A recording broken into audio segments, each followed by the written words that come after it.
Greetings everyone and welcome to RPGenesis, where characters are more than numbers. If you're watching this, you've likely been directed here from one of the main episodes, so that either the character sheet or terminology can be explained to you quickly so that you can understand the videos better. Well, let's not dally and jump straight into it. The default character sheet comes in 3 parts: a main information sheet, optional additional information, and spell sheet. We will be using this layer in our series, but if you aren't a fan of this one, the internet has a plethora of fan-made ones that you can download and use instead. The main sheet is the one you will use the most, as it holds all of your character's key information. Some of it is self-explanatory, but some of it isn't quite so obvious to a brand new player. And in this video we're going to go over the areas that aren't as obvious, as well as some of the terminology that I will use in the series.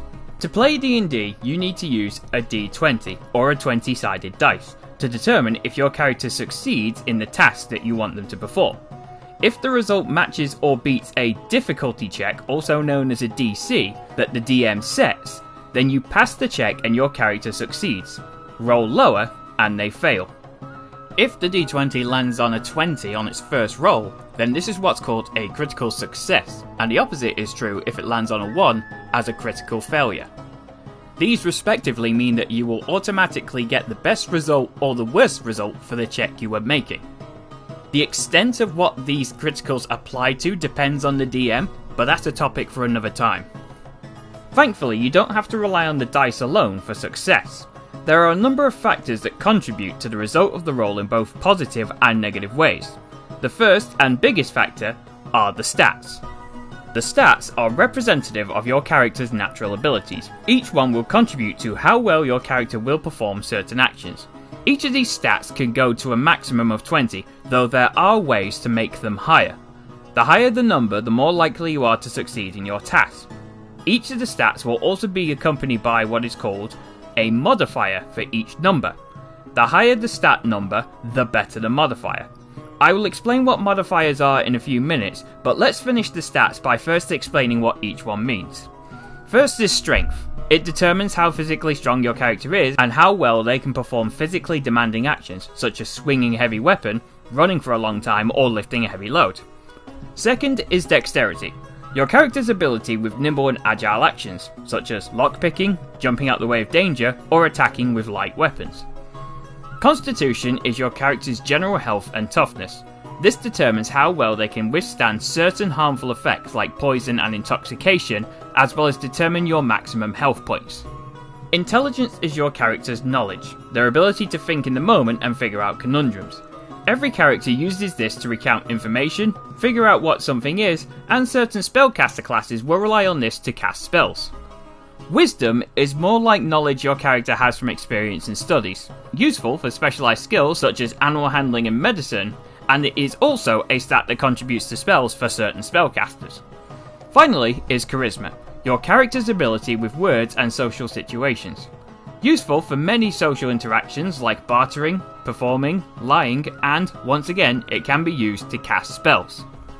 Of course, these are just basic descriptions. There's more to them, but too many factors to go through in this video alone.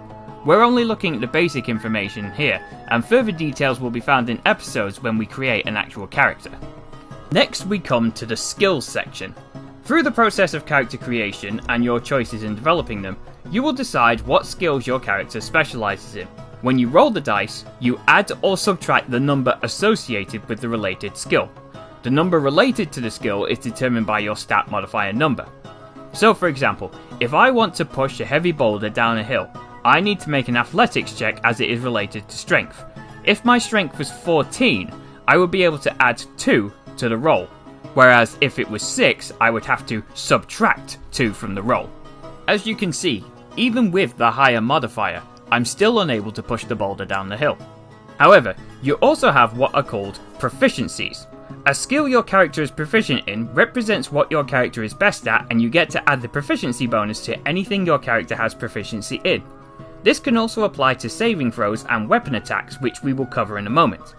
Your proficiency bonus is your character's natural skill and increases after every few levels as you level up.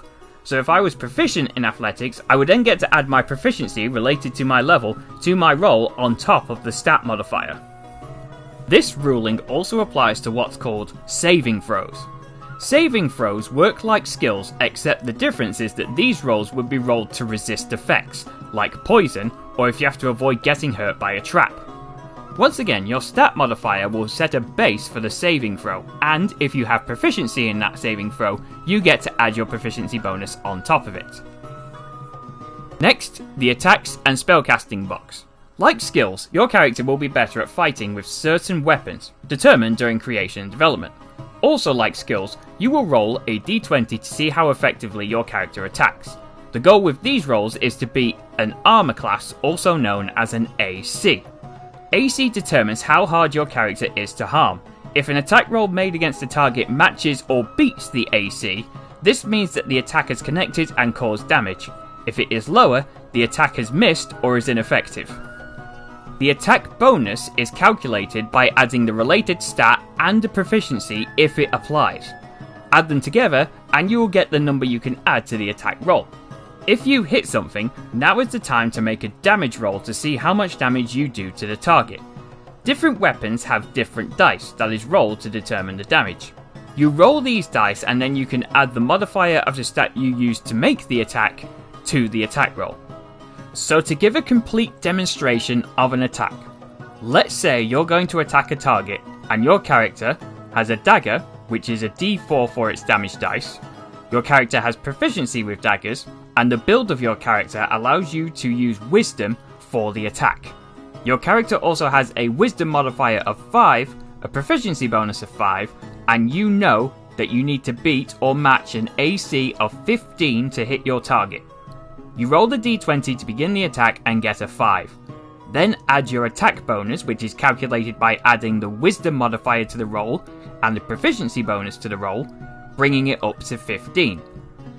This hits. Now you can roll your damage roll, which is the result of the d4, in this case 4, plus the wisdom modifier, as it was the stat that was used for the attack, resulting in 9 damage dealt to the target in total. This also applies to any spell that has an attack property. However, spellcasting is more complicated and we'll get more into it in episode 2. Concerning the main sheet, we just need to look at a few small things and we're done with it. Initiative is added to a d20 roll to determine the turn order when a fight starts. Speed is how far in feet your character can move in a fight per turn without exerting themselves. If you're playing with miniatures and on a map which is squared, each square usually counts as 5 feet. So if your speed is 30, you can move 6 squares during a fight. Inspiration is a bonus that a player can receive under certain circumstances. What inspiration will do depends on where it's come from, and again, shall be explained when needed in the main episodes. Features and traits are either skills or bonuses that your character has that come from their class, race and background, as well as any other source that you may acquire them from. Passive perception is simply your character's natural awareness and is calculated as 10 plus whatever your proficiency skill score is. To explain hit dice, I need to quickly explain the difference between a long and a short rest. A long rest is considered 8 hours of in-game time. During this time, your character has 6 hours of sleep and 2 hours of light activity, and this is how you regain all of your health back, your used spell slots, and your skills that have limited uses. A short rest is at least 1 hour and is the equivalent of your character having a break. This is when you can use as many hit dice as you want from your hit dice pool to regain any health you have lost. If the conditions are right, you may also be able to regain skill uses and spell slots too. These dice are also the ones you would roll every time you level up to try and increase your health higher than the average option. Finally, there are the death saves, and these are rolls you make when your character has hit 0 HP and is dying. Whenever your DM asks you to make a death saving throw, you must roll a d20. Get 10 or above, and you succeed. Get 9 or below, and you fail. If you succeed 3 times, your character stabilizes, but is unconscious. 3 failures, and your character dies. And with that, the main sheet has now been covered. Now let's take a look at sheet 2. At its core, quick and easy, it is a note sheet where you can list additional information about your character, people you've met, any treasure you've found, and even a place to draw them if you feel so inclined. And then the final sheet, the spell sheet, is where you list all of your spells that your character knows, and can keep track of which stat is used for those spells to be cast with, as well as any difficulty checks a target needs to roll if your spell requires them to make one, and the bonus you get when making an attack roll with your spells. Spell slots are a little complicated, but I'll try and put it as simply as I can. If we look at the level 1 spell slot section, you will see there is a slot total. Think of the slots like a currency, and in order to cast a spell you need to spend one of these slots, this currency, to cast the spell. Once the slots run out, they will have to be recovered in some fashion. The spell slot maximum varies by class, but it will be covered in more detail in episode 2. The spell slots range from level 1 to level 9, each level having a limited number of spell slots, and every spell you use will have a level ranging from 1 to 9, or will be classed as a cantrip. Cantrips are spells that can be used over and over. A spell that is level 1 or higher needs a spell slot to cast it that is also of the appropriate level. So to cast a level 1 spell you need to spend a level 1 spell slot.